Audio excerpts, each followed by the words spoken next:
నమస్తే, welcome to Pragathi media. నేను ఆదిత్య. ప్రస్తుతం ప్రపంచవ్యాప్తంగా చర్చనీయాంశమైన అంశం అమెరికా మరియు ఇరాన్ మధ్య నెలకొన్న ఉద్రిక్తతలు. అయితే ఇక్కడ ఆసక్తికరమైన విషయం ఏంటంటే సామాన్య అమెరికన్లు ఇరాన్తో యుద్ధం చేయడానికి ఏమాత్రం ఇష్టపడడం లేదు. అసలు యుద్ధం వద్దని మెజారిటీ అమెరికన్లు ఎందుకు గలమిప్పుతున్నారు? దీని వెనుక ఉన్న ఆర్థిక మరియు రాజకీయ కారణాలేంటో ఈరోజు మనం క్లియర్గా తెలుసుకుందాం.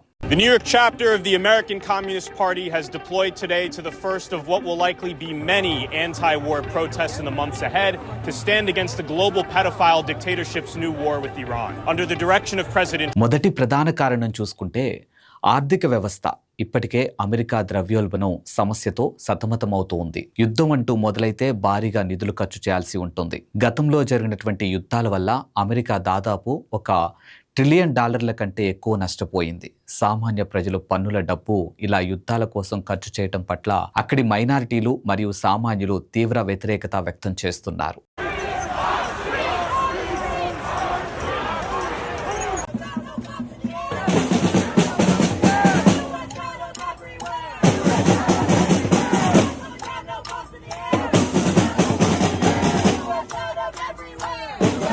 ఇక రెండవది చూసుకుంటే ప్రాణ నష్టం. మా దేశ ప్రజలు బయట దేశాల కోసం ఎందుకు చనిపోవాలి అనే ప్రశ్న ఇప్పుడు అమెరికాలో బలంగా వినిపిస్తుంది. యుద్ధం వల్ల వేలాది మంది సైనికులు ప్రాణాలు కోల్పోవడం, ఎందరో కుటుంబాలకు దూరం అవ్వటం అనేది ప్రజల్లో అసహనాన్ని కలిగిస్తోంది. అందుకే యాంటీ వార్ క్యాంపెయిన్స్ కూడా అక్కడ ఊపందుకున్నాయి. అమెరికా అధ్యక్షులు ట్రంప్ చెబుతున్న కారణాలు ఆ ప్రజలను అంతగా ఒప్పించలేకపోతున్నాయి. ఇరాన్ వల్ల అమెరికాకు తక్షణ ముప్పు ఉందని ఆయన చెప్తున్నప్పటికీ అది కేవలం రాజకీయ ప్రయోజనాల కోసమేనని మెజారిటీ ప్రజలు భావిస్తూ ఉన్నారు. ముఖ్యంగా ఎన్నికల సమయంలో ఇలాంటి యుద్ధ వాతావరణం సృష్టించడం తమ పార్టీకి నష్టం కలిగిస్తుందని రిపబ్లికన్లు కూడా ఆందోళన వ్యక్తం చేస్తున్నారు.